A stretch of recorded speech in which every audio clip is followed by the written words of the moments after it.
One of the things we love to do as human beings is to come up with grand unified theories that explain everything. And this is the impulse behind conspiracy theories. You know, there's a secret group of people that run the world. But it also inspires, religion. It inspires science. You know, the ongoing project to come up with a grand unified theory that will combine quantum mechanics with gravity and everything else. Those who are interested in the mind and the personality are trying to look for a unified theory of personality and the psyche that will explain everything. We saw one such attempt to come up with a unified theory of the psyche in the video on psychoanalysis. Today we're going to talk about a kind of unifying theory of literature specifically.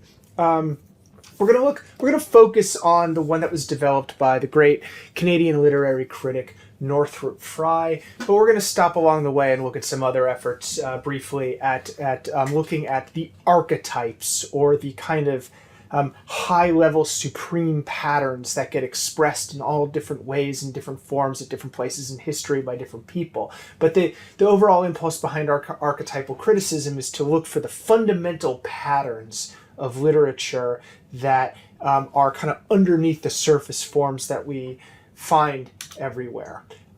I am Dr. Jonathan Newman. This is Lectures in Literary Theory. Let's talk about archetypal criticism. Let's start with a general overview.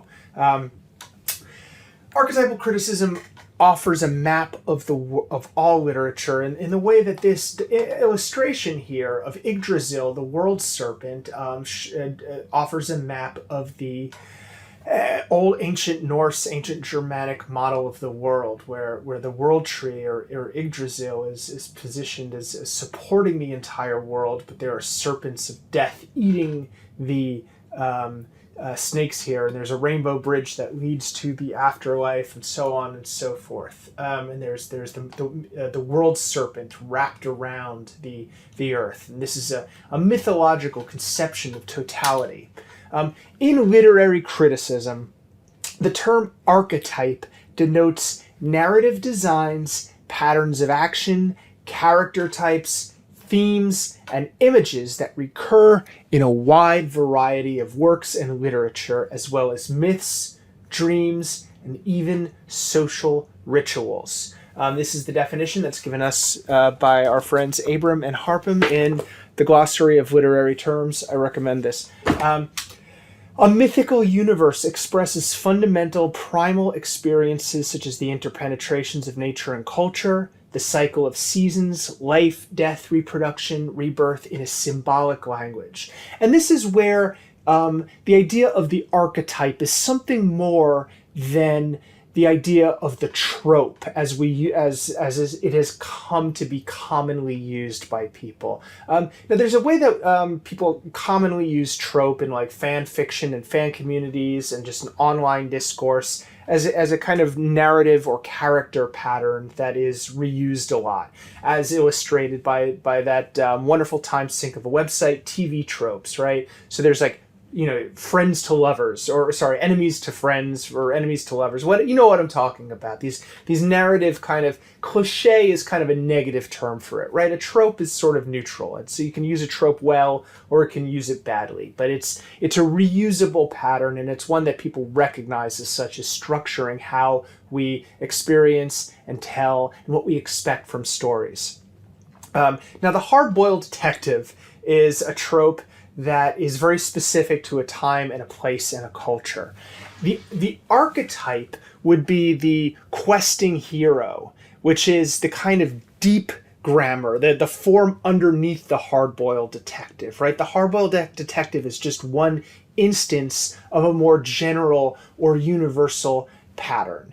And this is what archetypal criticism seeks to create anatomies of, taxonomies of. A taxonomy is a system of organizing things, right? Like taxonomy is in biology is kings play chess, kingdom, phylum, order, genus, and so on. It's how do we organize the things that we encounter in the world? What kinds of things do we make out of things?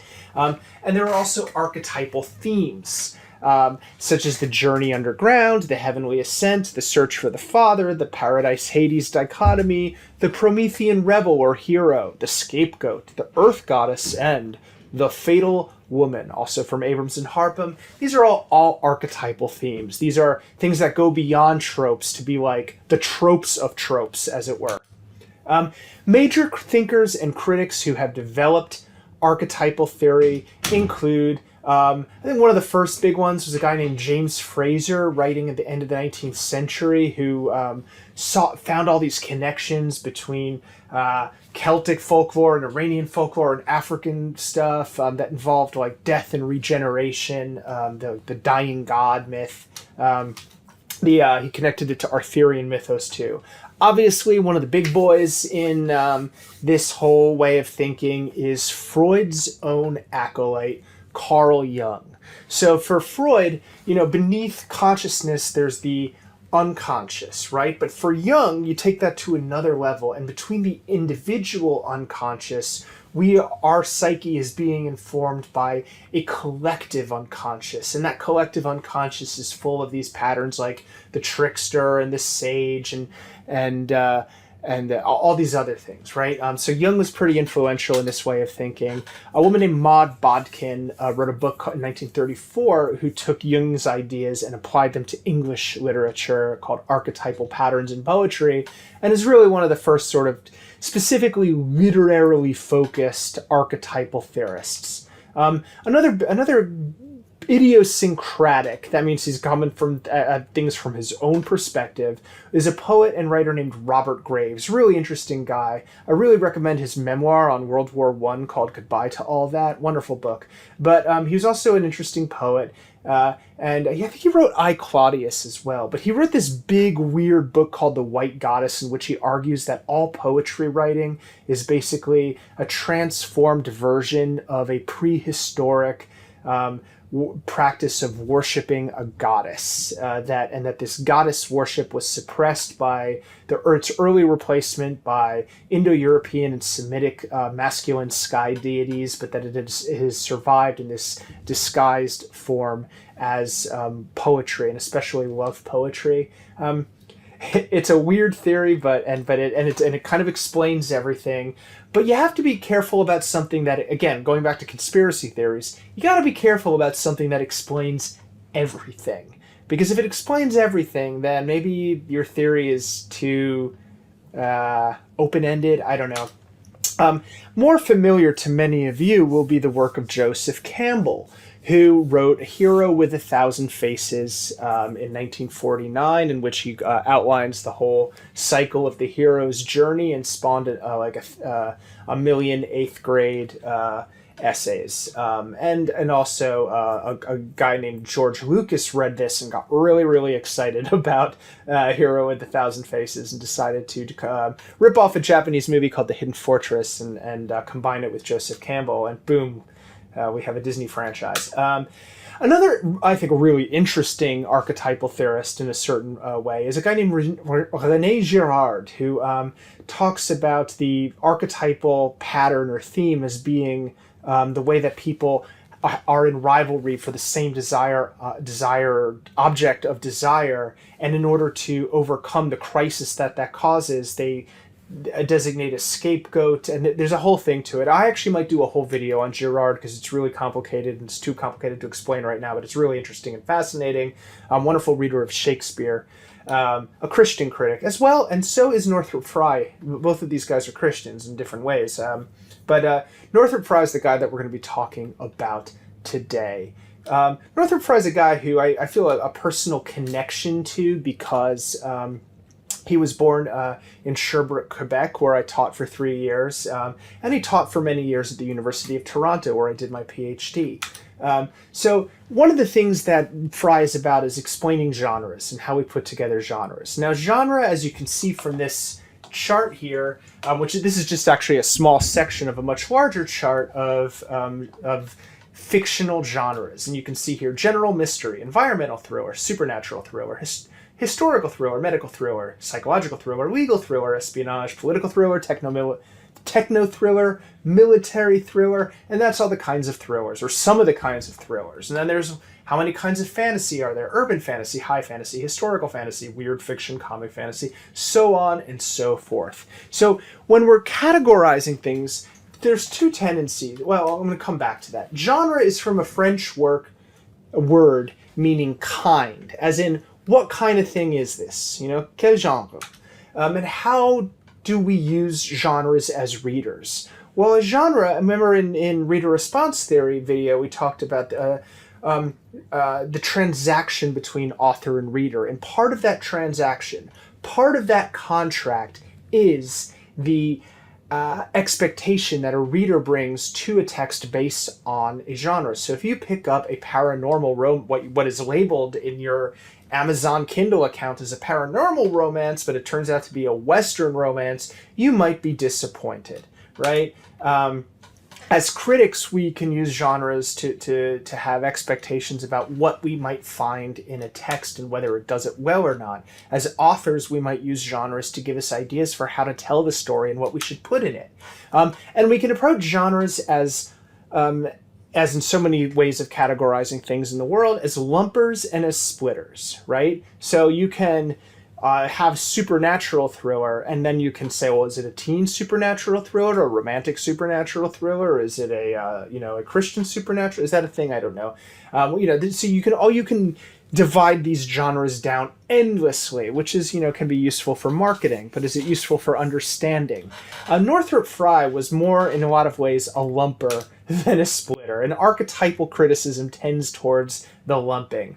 Northrop, my boy here, standing outside Victoria College, where I taught my first class, where I was a TA in the first class I ever taught over 20 years ago, which was a class called The Classical and Biblical Tradition in Literature that he himself had designed, though he, of course, passed away when I was still in high school.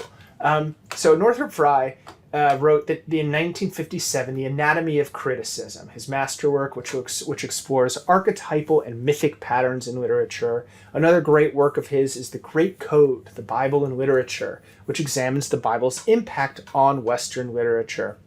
If in high school or in any other literature class, you've talked about Garden of Eden imagery or, Christ figures, then you're working in Frye's kind of vein. He emphasized recurring patterns and symbols in literary works, and one of the ideas that he proposed was the monomyth, a universal narrative pattern found in myths and literature across cultures. And this monomyth organizes and describes relationships between nature and culture, between individuals, families, and society, between cyclical natural time, that is, the cycle of seasons, and ongoing historical time, the succession of events over history. Frye was really into what I might call diagrammatic thinking. He liked to organize the patterns that he found into diagrams, and as a way to illustrate their relationships with each other. And he wrote in The Anatomy of Criticism, as the archetype is the communicable symbol, archetypal criticism is primarily concerned with literature as a social fact and as a mode of communication.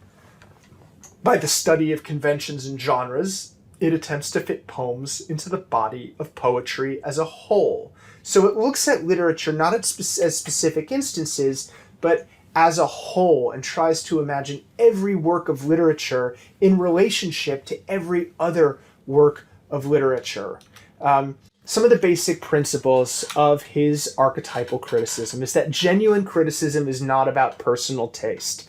And in this, he is in league with the new critics, who are also big in the 50s. He also talks about how literature is not based on life, but on other literature. Literature is its own self-contained system, and criticism is the systematic study of literature as its own universe, with its own internal logic, own universe of meaning. That should say meaning there. Recurring archetypal patterns assume different surface forms. So we have these abstract universal myths, say the God who dies and is reborn. We have Surface form, we have archetypal patterns such as the hero struggling against evil, the battle between like good and evil, and that can be represented either in heroic epics like the Iliad, or it can be expressed in romances like Sir Gawain and the Green Knight, or indeed like Star Wars. He also talks about how the same fundamental themes can be expressed in either the high mimetic or the low mimetic. And the high mimetic represents humans and what they do in an idealized way. In the high mimetic, people are better than us. They are great. They are grand. They do the right thing. And besides that, they're also beautiful and smart and clever. And they always have nice clothes. And they're usually rich. And we never see them wondering what they're going to have for breakfast or running to the bathroom or just like stepping in dog shit. It's just like it's above everyday life, as opposed to the low mimetic, which is sort of what you might call kitchen sink realism, and that's where the everyday life, where the everyday bodily needs can, like having to go to the bathroom or eat, or getting skin rashes. When do the Avengers ever get skin rashes? No. The Avengers, the superhero movies, tend to work in the high mimetic with touches of the comic that bring it back into the low mimetic sometimes for contrast. And that's a particular knack of Marvel storytelling that goes from the MCU back to the comics in the 60s, is that just lightening up the high mimetic with touches of the low mimetic. So again, this type of archetypal criticism is something that is practiced pretty commonly, even if people don't know that they're doing it. And in terms of our scheme of where this kind of criticism fits, because it thinks of the world of literature as its own self-contained world, it is not really interested in authors and readers as such, but in texts and their patterns and how they encode the world of experience and meaning. So I want to focus in on one particular pattern of that was identified by Northrop Frye. One way that he conceived the relationship of different types of literature to each other. And this is the 4 seasons of literature, where he talks about there being 4 fundamental genres. The genre of comedy has to do not just with being funny, but with the renewal of the social order, with the reconciliation of intergenerational conflict. You think of a Shakespeare comedy where it always begins with the father who's the obstacle to the young lovers, and they go out into a green world or a green space or another space, whether it's like Midsummer's Night Dream or the Forest of Arden or Viola's Palace in Twelfth Night, right? And there's this like realm of chaos, but then that chaos is sort of set off and the young lovers are reintegrated and the social order is renewed, and the generations are reconciled. And Frye associates this with the literary device of synecdoche, of the part for the whole, where the individual characters stand as just one part of the society to which they belong, and they assume their part, right? And then as the heroes of comedy get more idealized, and as the mode of mimesis goes higher, so that it's sort of grander and greater and less kind of everyday and ordinary, we shift over into summer and to romance. And in romance, like Sir Gawain and the Green Knight, or Arthurian legends, or in indeed a lot of genre fiction, like even so-called dystopias, are often have elements of romance, because the romance feature is not necessarily about love. But in our common meaning of romance, like a drugstore romance novel, but romance in the medieval sense of the questing hero fighting against evil. And here, the most important, or the kind of key, or the master figure of literary figure, poetic device, is metaphor, because here the hero is not just a part of the society to which they belong, and they have to find their place in that society. Here, the hero stands for that society. They represent it entirely, in the same way that Gawain, when he goes off to confront the Green Knight, represents the court of Arthur as a whole.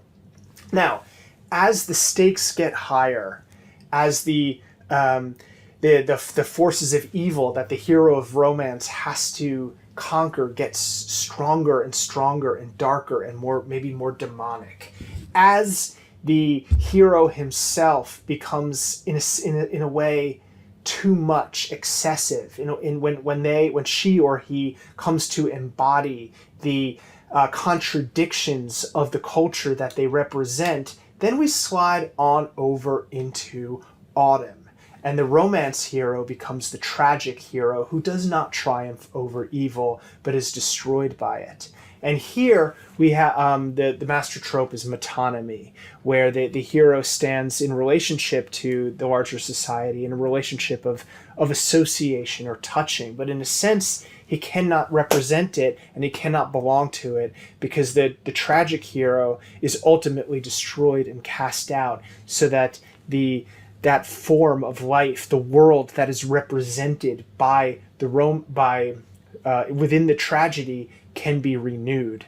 Now, as the tragic hero gets worse as a person, less admirable, and as the stakes get lower, as we admire them less, and as we admire the society to which they belong less, as it all becomes less impressive and more contemptible, then we go to the fourth of these genres, satire. And in satire, the master trope obviously is irony, where things are the opposite of what they mean, where good is bad and bad is good, and light is dark and dark is light, and everything is upside down. Now, for example, one of the achievements of the Hunger Games, right, is that the author manages to combine elements of satire with elements of romance, and we sort of bring these two views of the world into conflict with each other, where Katniss represents the questing hero who has to leave the world of romance behind, this world of nature, and go into a world where everything is exhausted and excessive, and where nothing is, where values don't make sense or don't mean anything, and everything is absurd. And this is the winter of genres, where everything is laid bare. It is for Frye, it is associated with the apocalypse as well. But as the hero in satire, or the protagonist, because often the protagonist in satire is not a hero, often they're the most ridiculous character in the text, because they can be representative in their own way. But as the satirical protagonist crosses over from like the lowest, kind of most contemptible figure to start to become sympathetic again, and as the world becomes a little less bad, and as we stop laughing bitterly at these terrible people, but laughing sympathetically with them because we suddenly find ourselves identifying, then the leaves grow back on the trees, and we find ourselves circling back around to spring again and to comedy. And so there's that swing between the satirical comedy and romantic comedy, right? So there's a whole range. This is a continuum that we can follow around. And this is one way that Northrop Frye's diagrammatic thinking can organize all of literature and give us a basis to sort of compare and organize and understand the vast phenomenon of literature as a whole.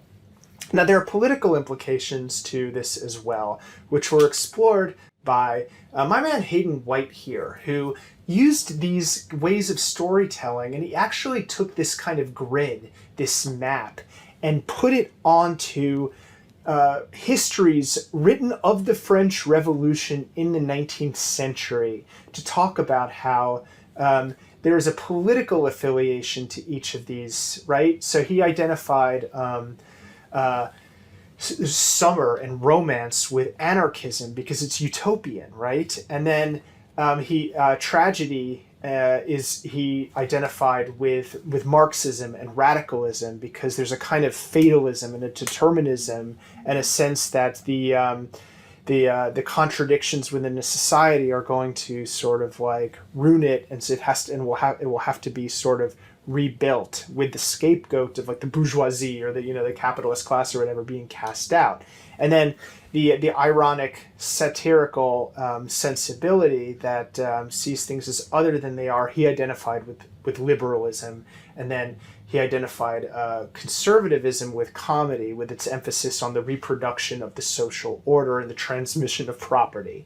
It's a lot more complicated than that. You can read about his work in, for example, The Tropics of Discourse. I just want to say one more thing about Hayden White, is that this office and just his fit here is going so hard. Just for a guy like me, this is just goals, just lifestyle goals here. Just rock on, Hayden White. He actually was here at Missouri State a few years ago. He didn't pass on that very long ago, but had a very long and influential career. Now, this is one of the simpler patterns that we can follow through with Northrop Frye. It gets way more complicated than that. And no, I'm not going to take you through this entire grid of apocalyptic, romantic, hymimetic, realistic, demonic, mapped onto divine world, human world, animal world. But we can see that if we combine the realistic with the vegetable world, we get images of farms and the painful labor of man and peasants. So this is the kind of work that archetypal criticism does. I think it's pretty cool. I will say this though, that Frye is going to be one of, this is going to, what happens when we then look at this master narrative, this way of looking at literature as a whole. What if we treat it as an exercise in myth making itself? This is going to take us into a whole other plane of thinking about theory. And one of the things that I don't have on this list here is structuralism, which we're going to be talking about soon. But structuralism and archetypal theory and psychoanalysis, philosophies of history like those of Arnold Toynbee or Oswald Spengler, a certain kind of positivism or faith in science as being able to reveal all meaning about the world, Marxism, all of these are to a certain degree what postmodernists would come to call master narratives. And we associate them with the period really peaking in the middle of the 20th century of the high modern. Now, there are people who have a certain nostalgia for this. There's a certain psychologist from the University of Toronto who's really attached to Carl Jung, who, has tried to return to Jung to create what he calls maps of meaning. But it's very easy, I think, to mistake the map for the territory and get so enthralled with your model that you can't see the real people in front of you and you judge them for this. That's my take on Mr. Lobster, and that's the last I'm going to speak about him. But this here is a picture of Le Corbusier, the high modernist architect, and his vision of the city as a machine for living. And I'm going to leave you now. This has gone on long enough. I hope you had fun listening to me, and I hope you drop any questions that you have in the comments or get in touch with me if you're one of my students. Thanks for listening. If you're not one of my students, feel free to join my Patreon. I don't know what the prizes are. What should my perks be? I don't know. Bye. Thanks for listening.